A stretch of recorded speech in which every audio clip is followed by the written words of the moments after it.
Olá, bom dia. Agora eu irei falar um pouquinho sobre a contextualização geral da narrativa, de Clara dos Anjos.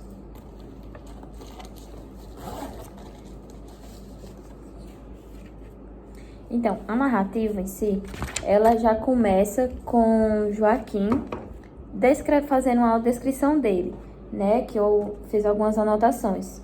Coloquei que iniciou ele fazendo sua autodescrição, um homem simples, de origem humilde, tocador de flauta, apaixonado por música, compositor de modinhas, de polcas, e vivia em Diamantina. Aí, posteriormente, ele saiu para trabalhar fora, Foi onde ele conheceu um inglês, se eu não me engano, não sei se ele era como é o nome? Geólogo. É um inglês geólogo, a qual eles criaram uma certa amizade e ele conseguiu um emprego, Joaquim, a qual ele passou a ser servidor público, trabalhando como carteiro. Aí, posteriormente, ele casou, casou, e quando ele casou, a sua mãe já tinha morrido, e como ele era filho único, ele herdou a casa da mãe dele, que era no subúrbio, numa parte mais simples da cidade, menos favorecida. Aí, eu também coloquei que ambos eram pais de Clara dos Anjos. Eu ainda irei falar um pouco sobre os personagens, porém eu vou fazer logo um resumo. Cadê? Então, ambos eram os pais de Clara dos Anjos, a qual eles cuidavam e criavam ela em sua criação. Eles tinham muito cuidado, eles tratavam ela com muita rigidez, E aí depois... Decidiu ficar na cidade. Aí ele não quis mais voltar para Diamantina, ele ficou no Rio mesmo, porque lá ele encontrou o emprego de carteiro e foi morar com sua família lá nesse chalé, que é onde ele descreve, que eu anotei. Juntamente com sua família, ele morava no subúrbio em uma casa modesta, aquele detalhe, um pequeno chalé com quintal, árvores, e a casa era chamada de Buraco. Aí ele também teve posteriormente, a casa ela ficou com algumas recepções de uns protestantes, que tinha por nome a chácara ocupada de protestantes, os Bíblias, que era liderada por Kik, que era um americano. Aí eu vou trazer novamente a retomada de Clara, que era simples, mantida e protegida sobre uma forte vigilância da família. Porém, com todo esse cuidado, com toda essa rigidez, eles não impediram que acontecesse o que aconteceu, Só para fazer aqui um resumo geral, ela ter se envolvido com um malandrinho, a qual ele o deixou grávida e não quis assumir esse casamento, que eu vou falar posteriormente. Aí eu trouxe a descrição dos personagens, que é a Clara dos Anjos, que é a protagonista, principal, que é uma jovem mulata, pobre, negra, que cresceu num ambiente, como eu já havia falado posteriormente, um ambiente rígido, e que se apaixona por Cassis Jones, que é um homem branco, um malandrinho, e só queria filar das meninas.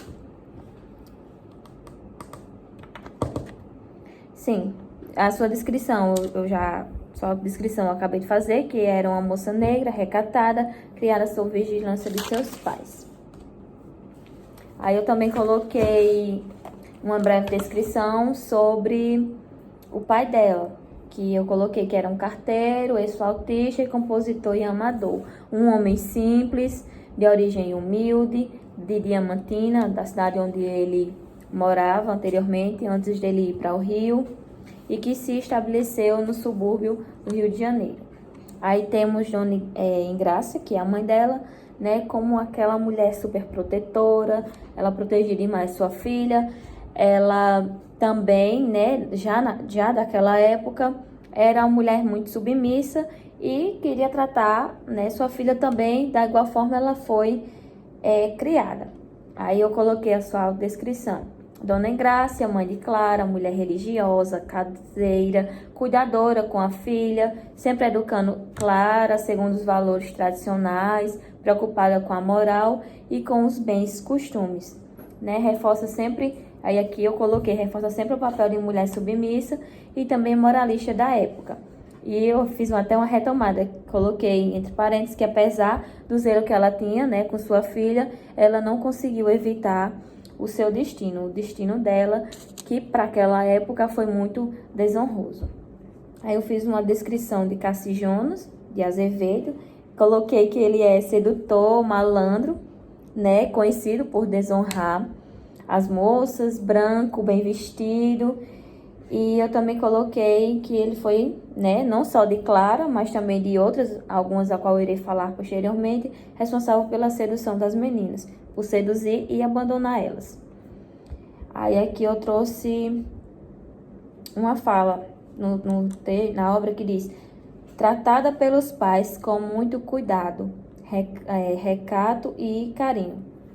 Aí eu coloquei uma deixa, né? Que apesar da proteção familiar, ela vive sempre isolada e oprimida pelas morais da época.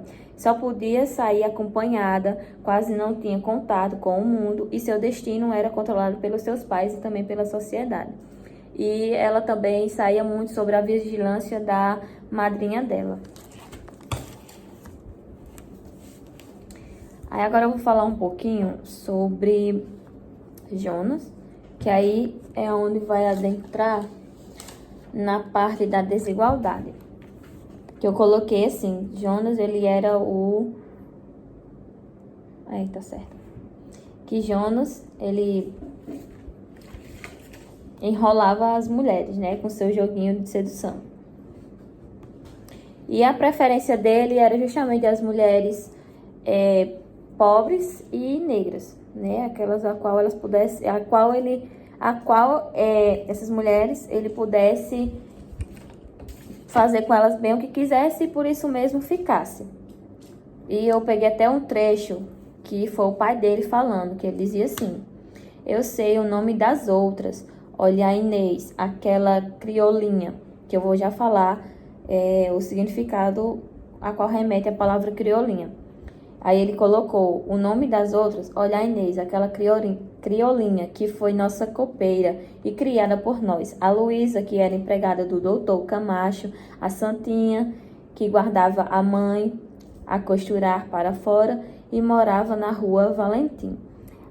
Aqui foram todas as pessoas a qual ele mexia, né? Aí eu coloquei o significado da palavra criolinha, que era usada como uma forma de desprezo e também racismo, como um preconceito contra a mulher negra, que era visto como inferior e descartável, e que era apenas para ser submissa aos seus maridos. Aí eu também coloquei uma conversa da mãe da jovem Naí, que foi uma vítima de sedução por Cassi, né? Que ela diz: o meu maior desejo era embrelhá-lo no bom e sólido processo, mas não posso. No seu caso, a senhora não é miserável, possui as suas pensões de Montépio e meio saldo, e eu só posso tomar a iniciativa do processo quando a vítima é filha de pais miseráveis sem recursos. Ou seja, não existia uma justiça efetiva para essas mulheres, ou seja, elas não podiam recorrer de fato a essas leis da época. Ou seja, eu coloquei aqui de fato uma desigualdade social e racial que impede o acesso e aos direitos básicos, como a própria reparação judicial. Aí eu também coloquei que as mulheres eram vistas como um corpo disponíveis, somente para isso, onde Cassi ele se aproveita da fragilidade das moças. E quando tem uma parte, aí até uma parte onde ele fala: onde a mãe dele fala, né, que é justamente quando Clara engravida e querem fazer o casamento deles dois, e a mãe não quer por ela justamente ser negra e pobre. E ela diz, birraio, não, perdão, ela diz, por que casar com essas braias? Ele não casa, eu não quero. Ou seja, biraias aqui tem um sentido pejorativo, trazendo a ideia de que as moças negras são desprezáveis pela elite branca, mesmo elas sendo as vítimas. E para fazer um resumão, eu coloquei que a história de Clarela é marcada por ela, por não ter só voz ativa, né?